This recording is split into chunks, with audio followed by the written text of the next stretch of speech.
Hello everyone, welcome to my new video. আসলে আজকে একটা বিয়ার দাওয়াত আছে, তো আমি যাচ্ছি বিয়াতে। তো আসলে এই লোকে কেমন লাগতেছে আপনারা কমেন্টের মাধ্যমে জানাবেন। তো চশমাটা পরি। এখন কথা হচ্ছে, আজকে একটা বিয়া, যে অনেকদিন পর আসলে বিয়া টিয়ে খাওয়া হয় না, আর বিয়ার ভিডিও দেওয়া হয় না। তো আজকে অনেকদিন পর একটা দাওয়াত পাইছি, তো যেতে তো হবেই, কারণ মিস করা যাবে না। তো আজকে আপনার সময়টাও আছে, কোনো সমস্যা নেই। তো আমি আর আমার খালতো ভাই যাচ্ছি। খালতো ভাইয়ের অবস্থা খুব খারাপ, সে অনেক ক্লান্ত। ওঠো ওঠো ওঠো ওঠো। আয়। তো এখন আসলে বিয়ে যাচ্ছি, আর আমি শার্ট পরছি, আর আমার ভাই পরছে আপনার পাঞ্জাবি। তো ওকে কেমন লাগতেছে কমেন্টের মাধ্যমে জানাবেন। তো আমরা এখন যাচ্ছি, দেখি একটু সিম্পলভাবে ভিডিও বানিয়ে দেখাবো, ইচ্ছা আছে। তো লেটস গো, চলেন। তো আমরা উঠলাম রিক্সাতে। আসলে রিক্সাতে আমরা এখান থেকে যাব হচ্ছে আপনার সুন্দরবন কলেজের সামনে। তো ওইখানে আছে আপনার কাজী কমিউনিটি সেন্টার, ওইখানে আছে বিয়া। তো আছে আপনার রাস্তা দেখতেছেন, কোনো রাস্তাঘাট একটু আগের থেকে উন্নত হয়েছে, যেটা দেখলেই বুঝতে পারতেছেন আগে এমনটা ছিল না। তো আমরা চলে আসলাম ফাইনালে। তো এখানে সবাই অপেক্ষা করতেছে এবং রিসিভ করার জন্য সবাই আছে। তো গেটটা ভালোই সাজাইছে মোটামুটি। আর এই হচ্ছে সেই কাজী কমিউনিটি সেন্টার। এখানে আসলে স্মৃতি আছে অনেক। এখানে আমার মামাতো বিয়ে হয়েছিল, যেটা অনেক মজা ছিল। তো নাম হচ্ছে ফাতিন, আর হচ্ছে শেফা। তো আসলে ওয়েলকামটা ওইভাবে না থাকলেও আসলে মোটামুটি একটা পর্যায়ে ছিল যেটা, এবং গেটগুলো সুন্দরভাবে সাজাইছে এবং ছবি তোলার জন্য অনেকটা প্লেস করছে, কিন্তু আসলে ওইভাবে ছবি তোলা হয় নাই। আর লোকজন মোটামুটি ছিল, কিন্তু আপনার এখনও অনেক লোক আসে নাই। আমরা একটু আগে আসছিলাম, ভাবছিলাম একটু মজা হবে। তো ফাইনালি আমরা একটু মিস করে ফেলেছি, যেমন সবাই খাওয়া দাওয়া করতেছে কিন্তু আমরা খেতে পারিনি, কারণ আমরা উপরে ছিলাম, একটু মজা করছিলাম, ছবি টবি ফটোশ্যুট এইগুলো তুলছিলাম, দেখতেছিলাম। তো এই সাইডে খাওয়া শেষ, তো লাস্টে আমরাও খেয়ে ফেললাম। তো খাওয়ার পরে আপনার জামাই চলে আসছে। আসলে ইন্ট্রোটা দেখুন, ইন্ট্রোটা সেই ছিল।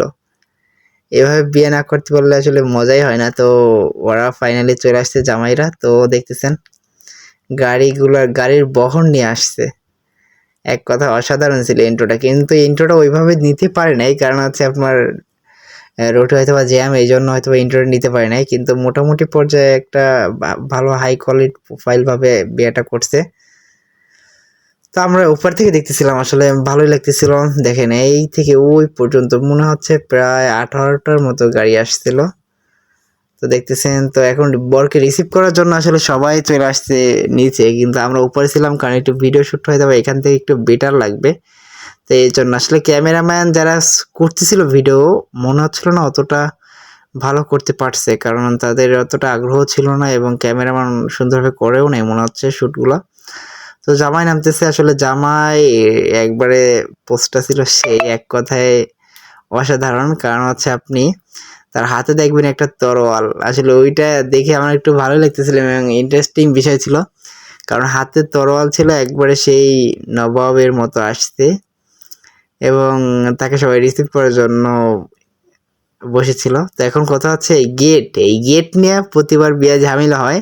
তো এই জন্য বরপক্ষ কি করছে সেটা আমি আপনাদের সামনেই দেখাইতেছি, দেখেন। তো এখানে একটু ফটোশ্যুট করতেছে। আসলে আমরা উপর বই দেখতেছিলাম, আর বিয়ে দেখতে কার না ভালো লাগে, সবারই ভালো লাগে। আসলে শহরের বিয়েগুলো একটু অন্যরকম, আর গ্রামের বিয়েগুলো একটু অন্যরকম। তো শহরের বিয়েগুলো ভালোই লাগে, আর গ্রামের বিয়ে গ্রামের দিক থেকে ভালো লাগে। দুইটা বিয়েই বেস্ট। আসলে এক কথায় বিয়ে মানেই মজা। তো সবাই এখানে ফটোশ্যুট করতেছে, আমরা দেখতেছিলাম। তো ফাইনালি জামাই মনে প্রবেশ করবে, কিন্তু এখানে তো প্রবেশ করতে তাড়াতাড়ি দিবে না, কারণ হচ্ছে প্রতিটা বিয়ে এরকম একটা ঝামেলা ছোটখাটো হয়, টাকা না দিলে জামাই ঢুকতে পারবে না। আসলে বিয়ে করাটা এই জন্যই মনে হচ্ছে কঠিন, কারণ টাকা ছাড়া বিয়ে হয় না। তো ফাইনালি জামাই আটকে গেছে, একই সিম্পল ভাবে, কোনো কথা হবে না, তাদের 1 লক্ষ টাকা লাগবে। আসলে অনেকভাবে বোঝানোর চেষ্টা করার পরেও কিন্তু তারা মানতেছিল না। তো এখানে দেখেন লিফলেট নিয়ে আসছে। এখানে যে লিফলেটগুলোর লেখাগুলো আমি আপনাদের একটু পরে বলতেছি, না এখনই বলি, নাহলে আপনারা হয়তো বা রাগ করবেন। তো এখানে লেখা ছিল, আমার বউ আমি নেব, গিটে কেন টাকা দিব। আর একটা ছিল হচ্ছে, ভাবি জিতছেন। আর একটা কি জানি ছিল, এরকম অনেকগুলো লিফলেট ছিল যেগুলো তারা শো করতেছিল। তো আমি আপনাদের সামনে থেকে দেখাই যে কিভাবে হট্টগোল চলতেছিল। Let's go.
গাইস, এই কঠিন দৃশ্যের মাধ্যমে আপনারা কি বুঝলেন কমেন্টের মাধ্যমে জানাবেন। তো পরবর্তী ভিডিও পর্যন্ত ভালো থাকুন, সুস্থ থাকুন।